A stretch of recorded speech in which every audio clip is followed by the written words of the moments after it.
What types of persuasive claims are they making? Definition, fact, value, or policy? So the question that we have for today is, how would you identify the kind of claim that the writer makes in a particular reading that you are trying to include in your status quo part of the paper? Now, usually when a writer writes an article, essay, or a chapter on a topic which is controversial, the writer does have a claim, but then claims vary according to their types. So these are four broader types of the claims. When you write about a particular article in the status quo part of your paper, you should be able to describe or identify the particular claim that the writer is making. So the first kind of claim is called claim of definition. That means that sometimes in a particular paper, the writer proposes to offer a new definition of a particular term and concept, and the writer has lot many arguments to support that particular new definition. For example, uh, you might come across an article on patriotism because you are writing your paper on patriotism and you think that patriotism is a controversial issue because patriotism can be used to inflame you know uh, international conflicts, right? And it can result in wars between the countries as well, right? So patriotism, as we understand it, it means love for one's country, right? But you come across a paper where a writer has, in fact, argued that patriotism should not be restricted to love for one's country. Rather, patriotism should be expanded to include all human beings on the planet. So, patriotism should mean not just love for one's countrymen, but also love for humanity in general. And the writer argues that this new definition can save us from the uh, international conflicts, and it can save us from turning the patriotic sentiments into jingoistic sentiments or into warlike sentiments, right? It can reduce the enmity between people of two countries. The new definition that the writer is proposing, that can help reduce the enmity between two nations and two countries. So this is how a claim of definition would look like. A claim of definition is the one which aims to propose new definitions of the concepts, ideas, or various notions. The second kind of claim that writers make in their writing are claims of fact. So claims of fact are like this, that sometimes writer propose to offer some new facts, sometimes they aim to expose some hidden facts, the facts about any historical discoveries, the facts about any scientific discoveries, so on and so forth. So the claim of the writer in that piece of writing would be related to a fact, a certain fact related to the controversy that you are dealing with. In that case, you would say that the writer's claim is claim of fact. The third kind of claim is called claim of value. So the claim of value is a claim which proposes to change the value judgment or the moral sense of a particular issue. It proposes if something is good or bad in a particular society. Okay, so uh, you know, underage marriages, for example, they carry a value judgment with them, which is they are considered to be bad in a society, in a civilized society. But at the same time, they are, you know, allowed, right, in certain cultures as well. So a writer might like to write an essay on under marriages, where the writer argues that the underage marriages should be considered immoral. In that case, the writer is proposing a new value judgment for an activity like underage marriage. This kind of claim is called a claim of value. And finally, claim of policy.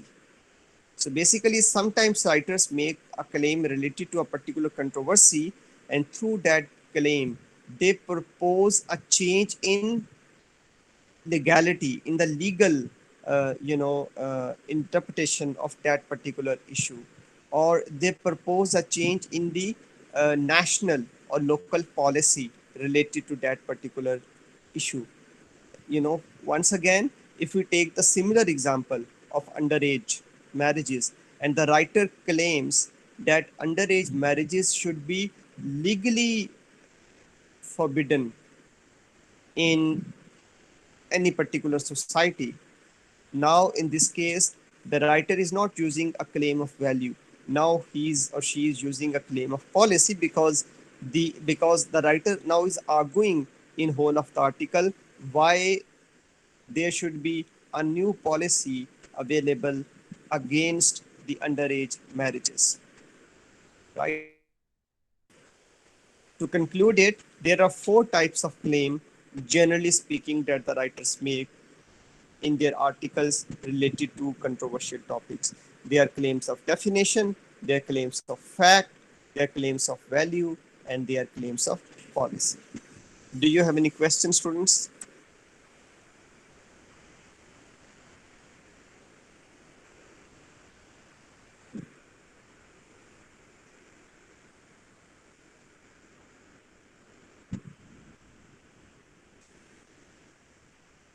Any Excuse, questions?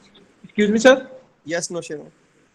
Sir, if a writer, if a certain writer has a own definition of that particular topic that Yeah, we are going to make our research proposal or research yeah, paper, and another writer has its own definition, yeah. don't you think that it will intermingle the control? It will intermingle and make the reader more confusing? Well, I'm not talking about two writers. I'm talking about one writer. I mean, for the sake of example. So you are going to identify the type of claim in that one particular, writing. Now, in that one particular writing, a writer has his own claim, and the writer might include claims of other writers as well within the same article, right? In order to discuss those claims, in order to defend those claims, or in order to, disagree with those claims, right? But your focus would be on the claim of the writer whose article you are reading. So you, for example, are reading an article published in the Daily Dawn, and the writer has argued that there should be, uh, you know, uh, there should be a parliamentary act through which a bill should be, passed, which disallows underage marriages in uh, all over the country. And the writer says that is the only way that we can reduce the incidences of underage marriages in Pakistan. Okay. Now, clearly, in this case, the writer is proposing a policy level solution for this problem, and therefore his claim is the claim of policy, like that. Okay. But in another article, a separate article, you read and you come across the problem of the issue of conversion, forced conversion in Pakistan. That is a big issue these days in Pakistan, where especially Hindu minority women are converted to Islam by force. They are compelled to do it. Okay, under oppression, under force. Now, the writer, a writer might write about it. Okay, and when the writer writes about it, the writer says that the enforced conversion of any individual from their religion to another religion, it is highly immoral act. It is highly immoral act, and it should be condemned, in our society, right? Now, in this case, the writer is not proposing a policy level solution. Rather, the writer is proposing a change in the value that we attach, or the change in the moral sense that we attach with the with the enforced conversion of the people belonging to any particular religion. Okay, so some people might think that converting an individual from one religion to another, that sounds to be, you know uh, that sounds to be something nice. There is nothing bad in that, because you believe that there is there is a certain religion which is so good, and therefore it should be okay to force people to convert to that particular religion which we consider to be good. Okay, but this writer is arguing, well, that should not be the case. When you force people to convert their religion, it should be considered immoral, irrespective of the fact which religion they already have and which religion they are converting to, right? So, in this case, the writer's claim is the claim of value, because the writer is proposing a new value judgment about the act of conversion under oppression or under force. Are you getting this point? Yes, sir. Yeah, so there is no point of confusion. I'm talking about separate article. So if you're using three articles to write your status quo, you will identify the type of claim in all these three articles separately, right? So usually one article has one major claim. Any other questions, students?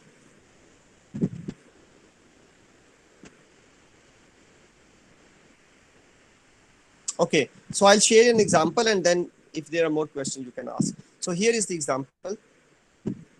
So this is basically a script of a speech by Martin Luther King. Uh, so if we read it starting from here until over here, okay, and then I would like you to respond what kind of claim the writer is making. So it starts from here. I'm happy to join. Okay, so this is Martin Luther King. I have a dream, right? Delivered on 28th August 1963. So I'm happy to join with you today in what will go down in history as the greatest demonstration for freedom in the history of our nation. 5 years ago, a great American in whose symbolic shadow we stand today signed the Emancipation Proclamation. This momentous decree came as a great beacon light of hope to millions of Negro slaves who had been seared in the flames of withering injustice. It came as a joyous daybreak and the long night of their captivity. But 100 years later, the Negro still is not free. 100 years later, the life of the Negro is still sadly crippled by the manacles of segregation and the chains of discrimination. 100 years later, the Negro lives on a lonely island of poverty in the midst of a vast ocean of material prosperity. 100 years later, the Negro is still languished in the corners of American society and finds himself in exile in his own land. And so we have come here today to dramatize a shameful condition. In a sense, we have come to our nation's capital to cash a check. When the architects of our republic wrote the magnificent words of the Constitution and the Declaration of Independence, they were they were signing a promissory note to which every American was to fall here. This note was a promise that all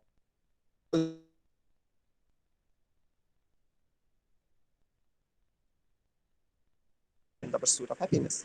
It is obvious today that America has defaulted on this promissory note insofar as her citizens of color are concerned. Instead of honoring this sacred obligation, America has given the Negro people a bad check, a check that has come back marked with insufficient funds. Okay, now this is the beginning of the speech, so very long, but we just want to focus on one thing. First of all, what is the claim the writer is making?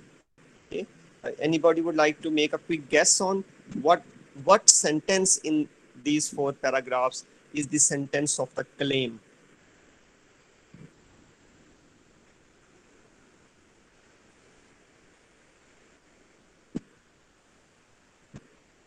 what is it that the writer is arguing over here?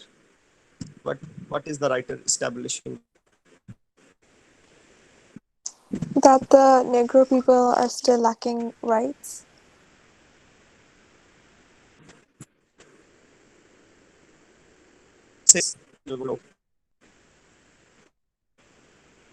Excuse me. That the Negro people are still lacking rights.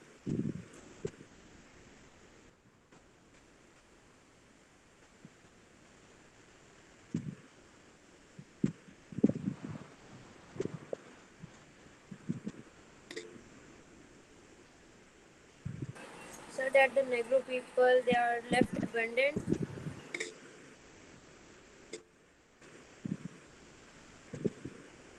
So Majbin, go ahead. Sir, that even after 100 years, people of color are still as oppressed. Okay, good. Okay, Um, okay, that's enough. Thank you so much. Yeah. So this is the claim, but 100 years later, the Negro still is not free. Okay. So this is the claim that the writer has made. So why can we? How can we say that this is the claim that the writer is making? Because this is exactly what the writer is trying to establish over here through all these examples and arguments, right? That Negro still is not free. Okay, and then he continues to propose how that freedom can be won back. Well, not won back. How can freedom can be won, right? And then he refers to the magnificent words of the Constitution and the Declaration of Independence, right? And he says it is there that the equal rights were guaranteed. They were granted in the Constitution, right? But they are not actually being given to them. So he's talking about the rights of the black people, which is life, liberty, and the pursuit of happiness. And he wants them to be honored. They wants them to be provided to the black people. Now my question to you is, what kind of claim is the writer making? What kind of change the writer is proposing?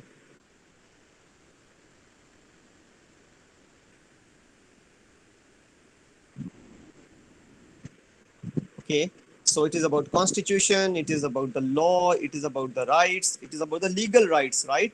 He's not talking about generally that black people should be liked, right? Or they should be respected, or they should be treated well. That is not what he's saying. He's referring to the constitution, he's referring to the rights. Okay, rights which were given to the American people in general, right? And he's saying that because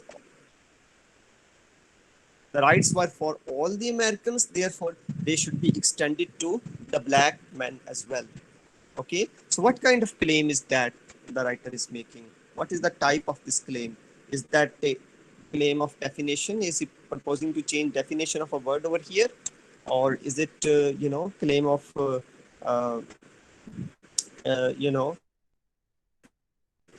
policy, or is it what kind of claim is it?